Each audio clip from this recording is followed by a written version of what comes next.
Hi there, my name is Nils with Learn to DIY, and today I'll be showing you how to install a garage door opener and to replace the existing one, and then we'll also be installing a belt drive system.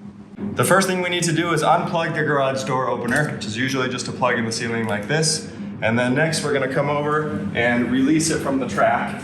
Usually there's a rope hanging down. In this case the rope is missing, but it's this lever right here. All right, and now it can move freely without being engaged with the lead screw drive system. So with the power turned off, we can now disconnect the old wires. But the key is you want to make sure to mark these now so that you know exactly what to connect where afterward. Now before I take all these off, it's also a good idea just to snap a photo of this with your phone, and that'll just make it that much easier to have a bit of reference for afterward. There we go. Next, we need to identify the bolts that are holding the garage door motor in place. In my case, I've got these two right here and then two on the opposite side, and they just use a 1/2-inch wrench to release these. So I'm gonna take these off.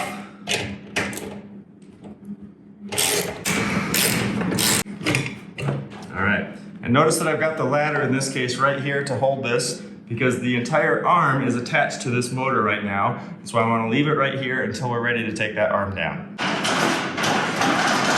There we go. Now we can put this down. Okay. So this entire track is hinging on this mount right here. So I'm going to release this nut here and take the bolt out, and then there's a cotter pin down here that needs to be pulled out, and then I can take that whole pin out as well.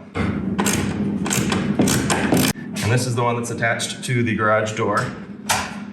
So we got the cotter pin, that pin, and at this point, here we go. And then all that's attaching the motor right now to the garage is just that little bolt right there. And so I'm gonna lift up on that end a little bit, and then I'll be able to slide this out. But with that, we are now completely separated, and this one can come down.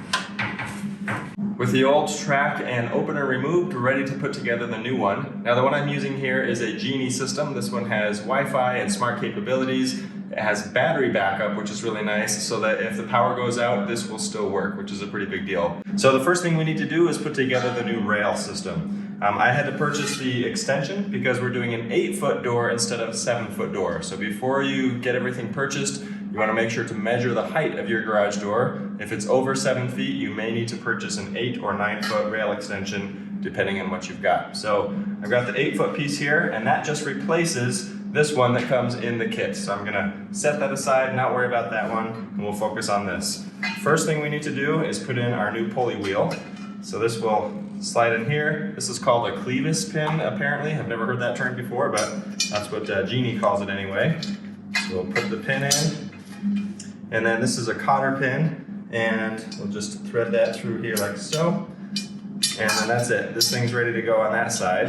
And then we're gonna install the carriage slider here.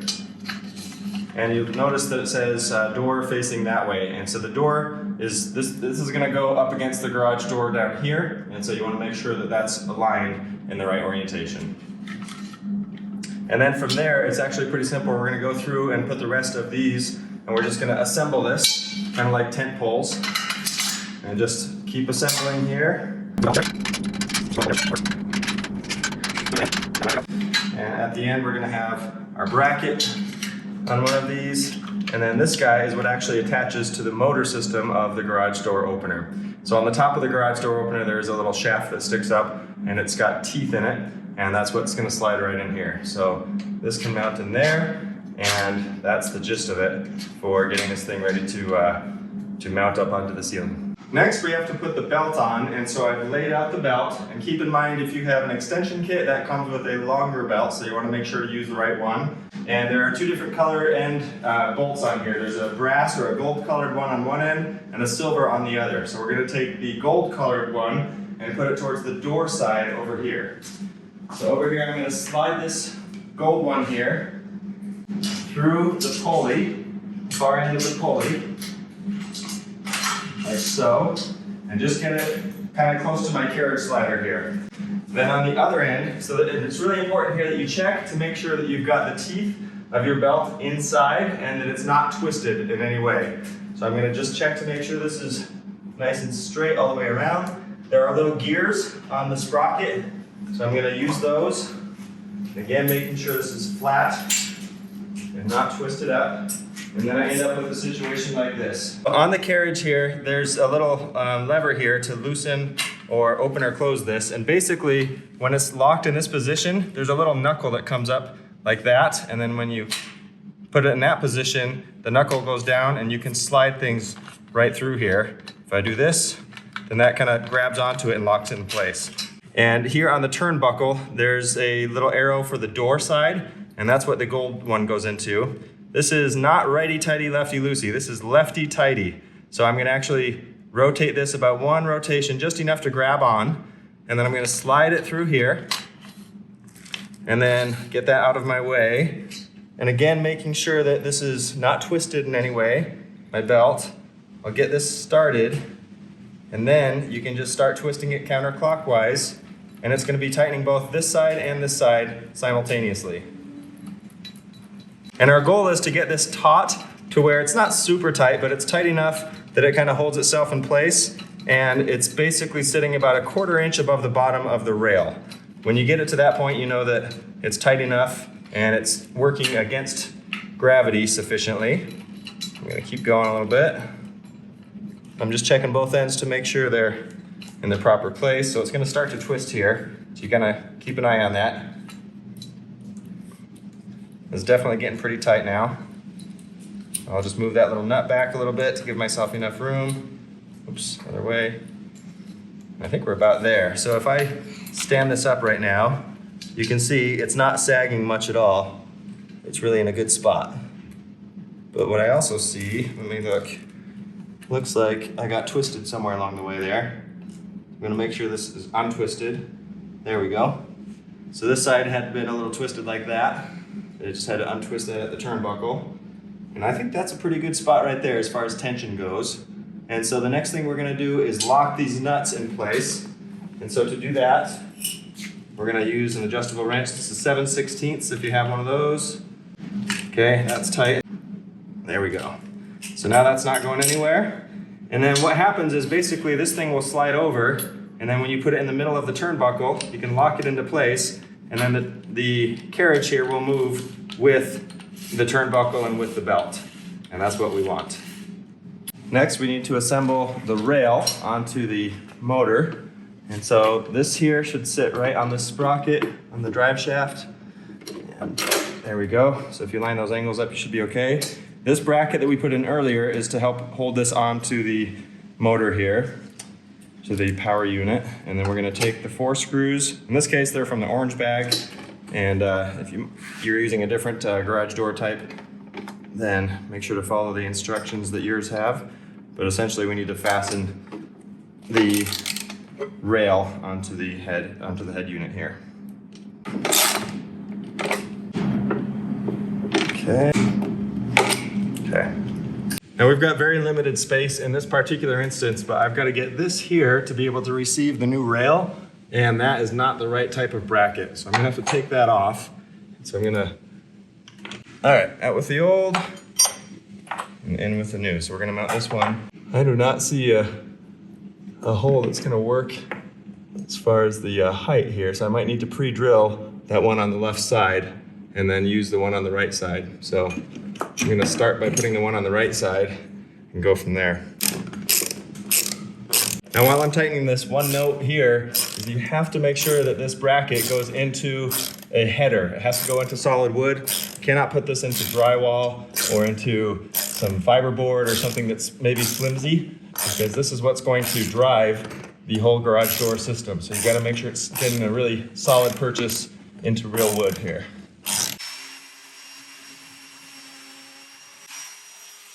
There we go.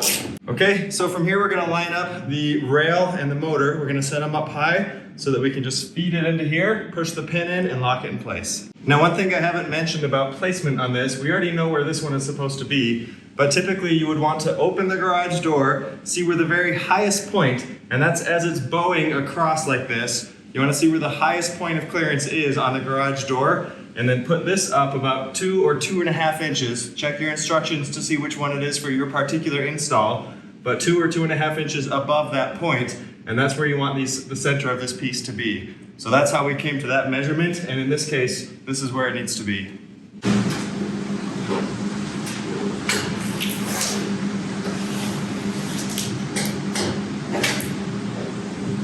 Now we'll put in the cleats over here. Beautiful. Cotter pin. There we go. Okay, sure that's not going anywhere. Okay, next up we're gonna thread through our emergency pull string here. Now one thing to be aware of is you may need to reconfigure the brackets and the mounting for your hardware for the motor. As you can see up here, for example, we did have to use most of the same mounting that we had before, but we had to replace where before everything was going right here in the middle. Now we had to move it up towards the front due to the length of the track. And I built these little triangles. And you can do that using the supplied brackets that come with it. And they cut with a pair of metal snips or tin snips. And they cut pretty easily. And the tin snips are just, $8 or $10 for a set of them if you like. When I initially installed this track here was way too close to the ceiling. And this was mounted way up high. So I had to take it down and give it enough space for it to comfortably slide along the track. There we go. And when you pull that releases the carriage so it can slide along, and then this garage door can move as it needs to. So we're gonna move that back to wherever we need. In fact, I'll move it out of the way for the moment. Next up, we're gonna put the elbow bracket into the garage door. Now, if you've already got a bracket in here like this, then you can leverage that. But if you don't, you may need to install the one that's provided, and it should sit as close to your top coasters, your top wheels, as possible. In my case, the top of the door, that's as high up as we can go. So I'm gonna take my pins,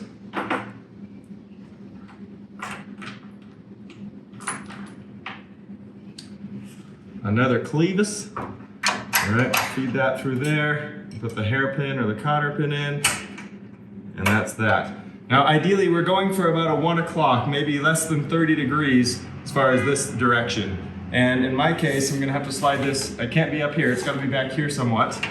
And so we'll take this arm, and you can either leverage this side if you need a little more distance, if you've got a taller bit, or in my case, I just need it to be as short as possible.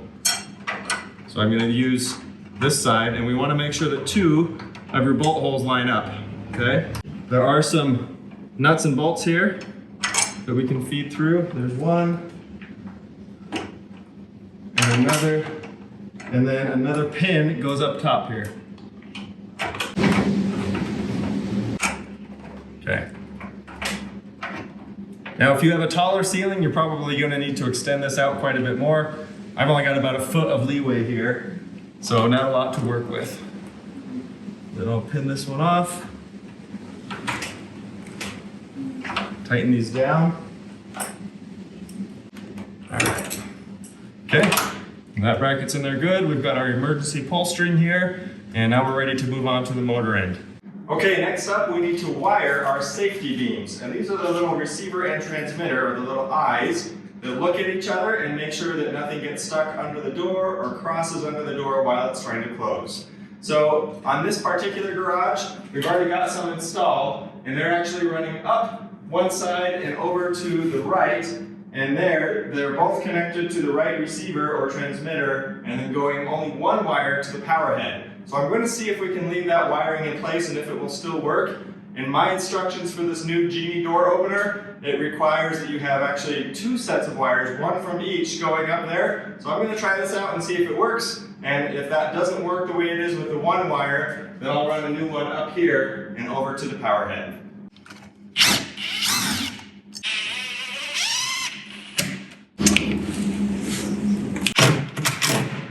And 2. Okay, that's that. All right, now time to replace the wall console. Okay, so we've got a couple of slotted screws here.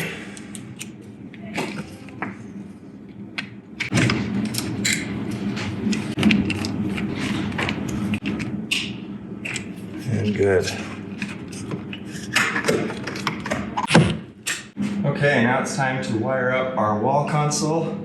And this one is just barely long enough. I think it'll work. So it says the black and white one, which is the striped. Okay, so it's this right one goes in here. And these are kind of push in. You should be able to just push in if there's enough rigidity in them. And you can give them a little pull. Okay, so that one's in. And there we go, that one's in too. So those are both connecting and not touching each other. There we go. And now and again, I'm trying this out with just the one set of wires, the one wire for the safety beams. So push one in there, and then one more on the other side. Okay, they're all hanging in there good and not pulling out.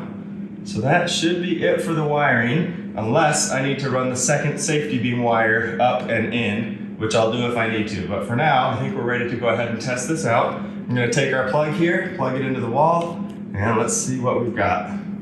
Now, because the wiring wasn't working the way it was originally set up, I ended up taking the old wires out and disconnecting them, putting the new wires on, and then basically I just took those and ran them up and along the ceiling, and it comes with all of the hardware to be able to do this, and then ended up taking that right over to the motor. That way.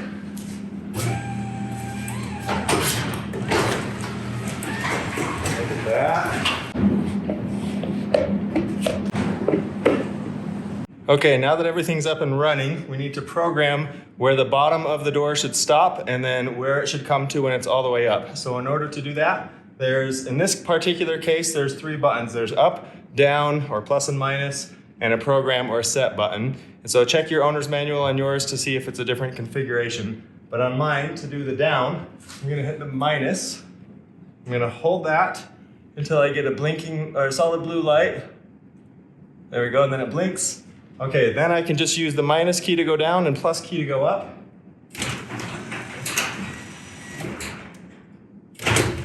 And tell it exactly where I want it to go. So right now, that's where it needs to be. So once it's there, then you can hit the plus button to go up to adjust as well. I'm gonna hit program.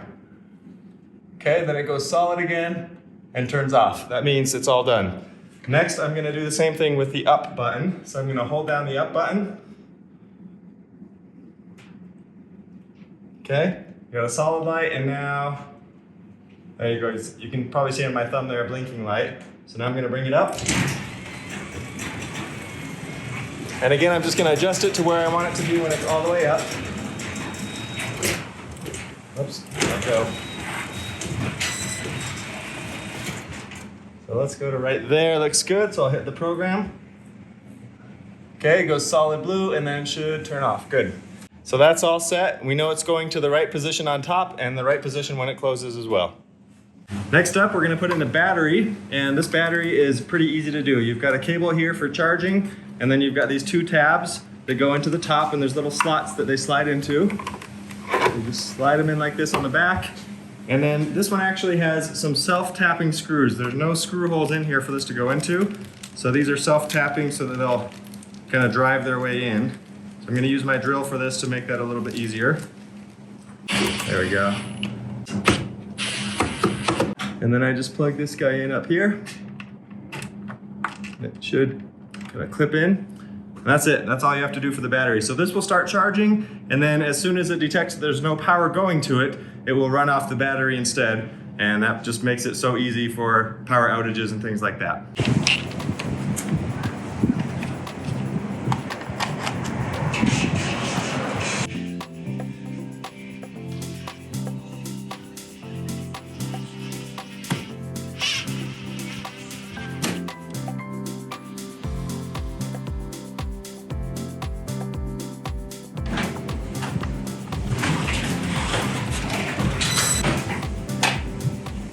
So now, to make sure everything works as expected, we do have a red light on one side, a green light on the other, and that means the 2 are talking to each other. And when I close it, if I start to walk in front of it, it picks up that there's an interruption in the beam, and it'll turn itself, or it'll lift up, which is great. Now the other test that you want to run is take a 2x4 and put that in the middle here. Doesn't have to have a nail poking up, that's just added tetanus bonus. And then when you close this, it should, even with the 2x4 that's only 1.5 inches tall, should be able to detect that and know that something's in the way, and then it should lift itself back up. So let's see if it does.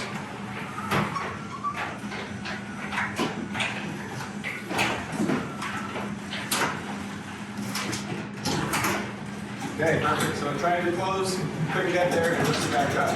So those are the couple of safety tests you want to run to make sure everything's working as expected. And with that, this garage door installation is complete. I hope you found this video useful. If you have any questions or comments, feel free to leave those in the comments section below. And if you've got any tips or things that I may have missed or not done quite right, I'd love to hear about it and we can learn from each other down there. So if you want to watch a little bit more about your garage and how you can actually organize it, I've put together a whole video on some excellent garage organization tips, and you can check that out right here. I'm Nils with Learn to DIY. Thanks for watching, and we'll see you next time.